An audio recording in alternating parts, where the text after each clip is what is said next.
People want to see the calibration. It's my mechanic here, man. Turned into a good friend of mine, Austin. I call him A Boogie. A Boogie. Chasing Performance, yes, Waterford, Michigan.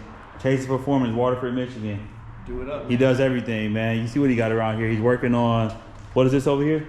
This is a chassis for a F-250. We're doing like a resto mod build on. Okay. We got the AC Cobra outside. Yes, sir. That's like a ongoing project that doesn't seem to ever end, but they don't ever. Got the old school Bronco out here he's working on, so. Fox body specialist. Man, Fox body specialist, man. He did a lot of work on my Fox. He broke it down, built it back up. I'm on the road, man. Yes, sir. Now he's getting ready to help me install the full catback. The full catback exhaust on the Slingshot.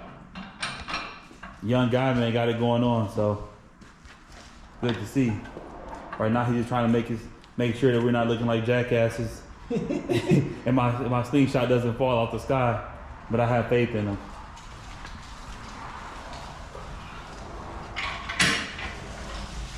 Yeah, man, as I mentioned, man, I had a lot of stuff come in this week as far as parts is concerned. So, you know, a lot of work to do. I still have a lot more to do as well. You know, I'm really thinking about turbo in it.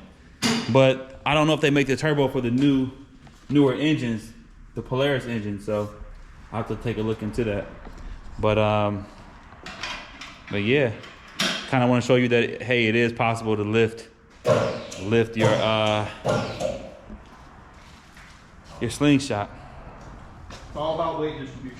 Weight distribution is key. Go back a little bit, but it's kind of like lifting a Corvette, in my opinion. Mm-hmm. You know, those are pretty far forward and they're kind of weird to lift. Everybody always tells about horror stories of them, but in all honesty, you can lift anything. You just got to have the right contact points and weight distribution. So. And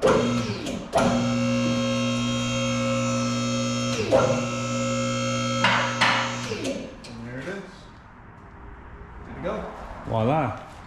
Weight distribution, contact points, side out tape.